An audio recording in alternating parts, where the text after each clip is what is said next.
হ্যাঁ, আমি প্রণতি হালদার, সৃজনতরী স্টল এর আর্টিস্ট।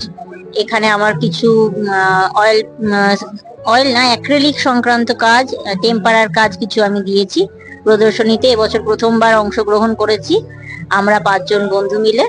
এখানে কিছু কোস্টার পেন্টিং আছে, ওয়াটার কালার পেন্টিং আছে, যামিনী রায়ের পেন্টিং আছে, ওয়াটার কালারের অনেক কিছু রয়েছে, আর টেম্পারা রয়েছে, অ্যাক্রিলিক রয়েছে, মডার্ন আর্ট রয়েছে কিছু অল্প। এই ধরনের কাজ রয়েছে, আসতে পারেন এখানে, দেখে যেতে পারেন, ভালো লাগবে। আচ্ছা, কোনো নির্দিষ্ট ছবি সম্পর্কে আপনার কোনো ধারণা আছে, মানে গোপন ধারণা যেটা আপনি ছবির মাধ্যমে বোঝাতে চেয়েছেন, এরকম কিছু ব্যাপার আছে?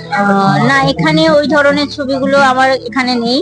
ওই রকম কিছু ছবি আমার, এমনি বেসিক কিছু ছবি রয়েছে। প্রথমবার অংশগ্রহণ করেছি তো ওই কারণে একটুখানি। স্পেসিফিক ছবি সম্পর্কে আলাদা করে কিছু বলতে চাইবেন তো, কোনো কাজ সম্পর্কে যেটা আপনার করে খুব ভালো লেগেছে? হ্যাঁ, এখানে আমার ওই বুদ্ধ পেন্টিংটা দেখতে পাচ্ছেন হয়তো, বুদ্ধটা, ওইটা আমার মানে খুবই পছন্দের ছবি। ওইটাই মানে আমার সব কাজের মধ্যে, হ্যাঁ বুদ্ধ আমার একটু, আমি একটু বুদ্ধই আঁকতে ভালোবাসি। আর আমার যে কটা মানে বিগত টাইমে বিক্রি হয়েছে, আমার সব বুদ্ধই বিক্রি হয়েছে। আমি ওই জন্য বুদ্ধটাকেই একটু বেশি আঁকি, যেহেতু এটা আমি ওইটাতে আমি একটু মনে হয়, আমার মনে হয় আমি একটু পাকাপোক্ত ওইটাতে আঁকি। Thank you.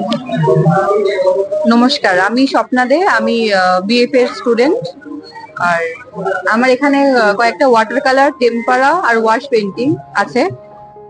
আর আমি কলেজ অফ ভিজুয়াল আর্টে পড়ি।